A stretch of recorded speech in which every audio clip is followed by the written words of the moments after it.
അത്ര ശുഭകരമല്ലാത്ത ചില വാർത്തകളിലൂടെയാണ് നമ്മളിപ്പോൾ കടന്നു പോകുന്നത്. സൗദിയിൽ കൊല്ലം സ്വദേശികളായിട്ടുള്ള ദമ്പതികൾ മരിച്ചു എന്നുള്ള വാർത്തയാണ് ഇപ്പോൾ ഈ കേൾക്കുന്നത്.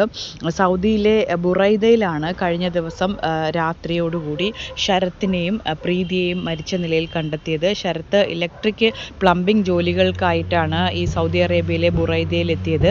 2 മാസം മുൻപാണ് ഭാര്യയെയും നാട്ടിൽ നിന്ന് കൂട്ടിക്കൊണ്ടുവന്നത്. ഇവരുടെ വിവാഹം കഴിഞ്ഞിട്ട് 4 വർഷമായി. ഏതായാലും വളരെയധികം വിഷമിപ്പിക്കുന്ന ഒരു വാർത്ത തന്നെയാണ്. കാരണം കഴിഞ്ഞ ദിവസം വരെ ഇവർക്ക് യാതൊരുവിധ മാനസിക പ്രശ്നങ്ങളോ ബുദ്ധിമുട്ടോ ഒന്നും തന്നെ ഇല്ലായിരുന്നു എന്നാണ് അറിയാൻ കഴിഞ്ഞത്. ബുധനാഴ്ചയോട് കൂടിയിട്ട് ഇദ്ദേഹത്തിനെ ജോലി സ്ഥലത്തേക്ക് കാണാതായി ഏറെ സമയം കഴിഞ്ഞിട്ടും ജോലി സ്ഥലത്ത് എത്താത്തതിനെ തുടർന്ന് ഇവരുടെ സ്പോൺസർ ഫോണിൽ വിളിക്കുന്ന സാഹചര്യമുണ്ടായി. വിളിച്ചിട്ടും ഫോൺ ബെല്ലടിച്ചിരുന്നില്ല. അതോടൊപ്പം ഇതെന്താണെന്ന് അന്വേഷിക്കാനായി സ്പോൺസർ അവിടെ എത്തിയിട്ട് കതവ് മുട്ടിയപ്പോഴേക്കും വാതിൽ തുറക്കുന്ന സാഹചര്യമില്ലായിരുന്നു. അതുകൊണ്ട് തന്നെ പോലീസിൻ്റെ സഹായത്തോടു കൂടിയിട്ട് ഇവിടെ എത്തുകയും കതവ് തകർത്തതിന് ശേഷമാണ് അകത്ത് കയറിയപ്പോൾ കട്ടിലിൽ പ്രീതി മരിച്ച നിലയിലും ഇദ്ദേഹത്തിനെ തൂങ്ങി മരിച്ച നിലയിലും കണ്ടെത്തിയത്. ഏതായാലും വലിയ രീതിയിലുള്ളൊരു വിഷമം തന്നെയാണ്. കാരണം മലയാളി ദമ്പതികളായിട്ടുള്ള ഇവരുടെ വിവാഹം കഴിഞ്ഞിട്ട് 4 വർഷം മാത്രമേ ആയിട്ടുള്ളൂ. അതോടൊപ്പം തന്നെ 2 മാസങ്ങൾക്ക് മുമ്പാണ് പ്രീതിയെ ഇവിടേക്ക് കൊണ്ടുവന്നത്.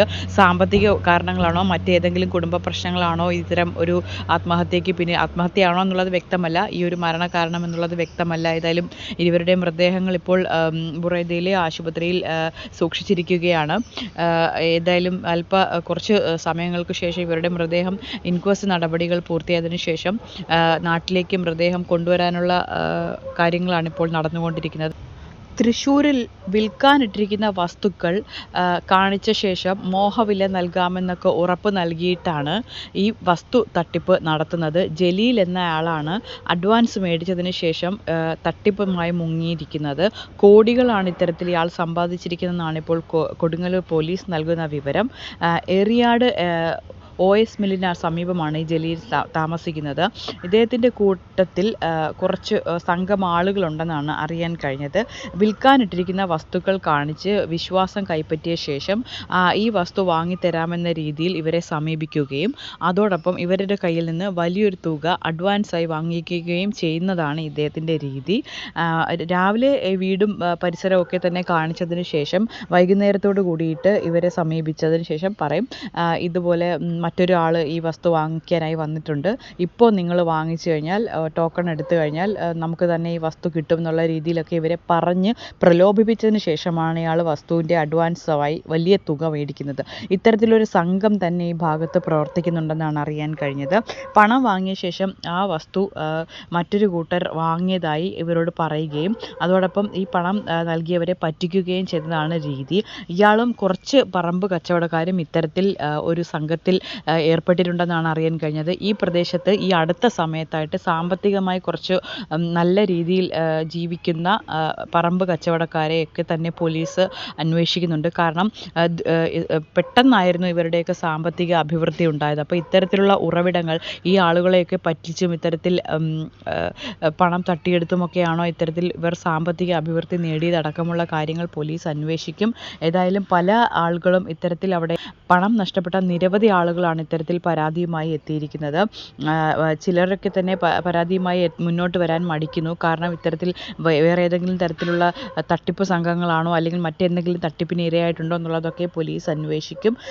ഏതായാലും ദേശീയപാത വികസനത്തിൽ ലഭിച്ച തുകയിൽ നിന്ന് 80 ലക്ഷം രൂപ ഒരാളിൽ നിന്ന് മാത്രം ജലീൽ തട്ടിയെടുത്തതായിട്ടാണ് ഇപ്പോൾ പുറത്തു വരുന്ന വിവരങ്ങൾ. ഈ പണമെല്ലാം എന്തിനു ഉപയോഗിച്ചു എന്ന ചോദ്യത്തിന് മറുപടിയില്ല. അതാണ് ഏറ്റവും വലിയ ഒരു കാര്യം. ദേശവിരുദ്ധ പ്രവർത്തനങ്ങൾക്കൊക്കെ തന്നെ ഉപയോഗിക്കുന്നുണ്ടോ, ഏതെങ്കിലും തരത്തിലുള്ള തീവ്രവാദ പ്രവർത്തനങ്ങളുണ്ടോ എന്നുള്ളതടക്കമുള്ള കാര്യങ്ങളാണ് ഇപ്പോൾ അന്വേഷിക്കുന്നത്. ഏതായാലും ചെറിയ തുകയല്ല, കോടികളുടെ തട്ടിപ്പാണ് ഇദ്ദേഹം നടത്തിയിരിക്കുന്നത്. മൂവാറ്റുപുഴ തൃക്കളത്തൂർ കാവുംപടിയിലാണ് അന്യസംസ്ഥാന തൊഴിലാളിയുടെ ഭാര്യയെ വീടിനുള്ളിൽ മരിച്ച നിലയിൽ കണ്ടെത്തിയത്. പശ്ചിമബംഗാൾ സ്വദേശിയായിട്ടുള്ള റീന ബീവിയാണ് മരിച്ച നിലയിൽ കഴിഞ്ഞ ദിവസം കണ്ടത്. കാഞ്ഞിരങ്ങാട്ട് ഉണ്ണികൃഷ്ണൻ്റെ ഉടമസ്ഥതയിലുള്ള കെട്ടിടത്തിലാണ് ഇദ്ദേഹവും മരിച്ച റീനയും റീനയുടെ ഭർത്താവ് നൂറുൽ ഇസ്ലാമും ഒരു വർഷമായി താമസിച്ചിരുന്നത്. ചൊവ്വാഴ്ച വൈകിട്ട് 6 മണിയോട് കൂടിയിട്ടാണ് കെട്ടിട തൊഴിലാളിയായിട്ടുള്ള നൂറുൽ ഇസ്ലാം ജോലി കഴിഞ്ഞ് തിരിച്ചു വരുമ്പോൾ ഭാര്യയെ ജനലിൽ തൂങ്ങി മരിച്ച നിലയിൽ കണ്ടെത്തിയത്. മൂവാറ്റുപുഴ പോലീസ് സ്ഥലത്തെത്തി ഇപ്പോൾ ഇൻക്വസ്റ്റ് നടപടികൾ പൂർത്തിയാക്കിയതിന് ശേഷം ഇവരുടെ ആശുപത്രിയിലേക്ക് മൃതദേഹം മാറ്റിയിട്ടുണ്ട്. ജനലിൽ തൂങ്ങി മരിച്ച നിലയിലാണ് ഇവരുടെ മൃതദേഹം കണ്ടെത്തിയത്. അതുകൊണ്ട് തന്നെ എന്താണ് ഇതിനുള്ള മരണകാരണമെന്നോ ഏതെങ്കിലും തരത്തിൽ ആരെങ്കിലും അപായപ്പെടുത്തിയതാണോ എന്നൊക്കെ പോലീസ് അന്വേഷിക്കുന്നുണ്ട്. വരും ദിവസങ്ങളിൽ ഈ ഒരു അന്വേഷണം കൂടുതൽ ഉന്നത പോലീസ് ഉദ്യോഗസ്ഥർ അന്വേഷിക്കുമെന്നാണ് അറിയാൻ കഴിഞ്ഞത്. അമ്മയ്ക്ക് തെറ്റായ മരുന്ന് നൽകി എന്ന് ആരോപിച്ചുകൊണ്ടാണ് ഈ യുവാവ് സർക്കാർ ആശുപത്രിയിലെ ഡോക്ടറെ കുത്തി പരിക്കേൽപ്പിച്ചത്. പരിക്കേൽപ്പിച്ച ശേഷം വളരെ ശാന്തനായി നടന്നു പോകുന്ന ദൃശ്യങ്ങളാണ് നമ്മൾ കാണുന്നത്. കണ്ടു നിന്നവർ ഡോക്ടറെ വെട്ടിയെന്നും ഇപ്പോഴെങ്കിലും പിടിക്കൂ എന്നും ഒക്കെ പറയുന്നതായിട്ട് നമുക്ക് കേൾക്കാൻ സാധിക്കും. തമിഴ്നാട്ടിലെ സർക്കാർ ആശുപത്രിയിലാണ് ഈ സംഭവം നടന്നിരിക്കുന്നത്. പിന്നാലെ തന്നെ സുരക്ഷാ ഉദ്യോഗസ്ഥർ ഓടിയെത്തുകയും അദ്ദേഹത്തിനെ പിടികൂടുകയും ചെയ്യുന്നുണ്ട്. യുവാവിൻ ലഹരിക്കടിമയാണെന്നാണ് ഇപ്പോൾ അറിയാൻ കഴിഞ്ഞത്. കലഞ്ചറിലെ സെൻറ്ററി സൂപ്പർ സ്പെഷ്യാലിറ്റി ഹോസ്പിറ്റലിലെ ഓങ്കോളജിസ്റ്റ് ബാലാജിയെയാണ് കുത്തി പരിക്കേൽപ്പിച്ചത്.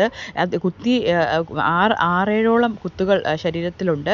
അതോടൊപ്പം ഈ ആക്രമണത്തിന് ശേഷം കുത്തിയ കത്തിയുമായി നടന്നു പോകുന്ന ദൃശ്യങ്ങളാണ് ഇപ്പോൾ കാണുന്നത്. അതോടൊപ്പം കുറച്ച് സാവധാനത്തിൽ നടന്നതിന് ശേഷം ഈ കത്തി എടുത്ത് എറിയുന്നത് നമുക്ക് കാണാൻ പറ്റും. ഇയാൾ പോക്കറ്റിൽ തന്നെയായിരുന്നു കത്തി സൂക്ഷിച്ചിരുന്നത്. രക്തം തുടയ്ക്കാൻ ശ്രമം നടത്തിയതിന് ശേഷമാണ് ഇയാൾ കത്തി ഉപേക്ഷിച്ചത്.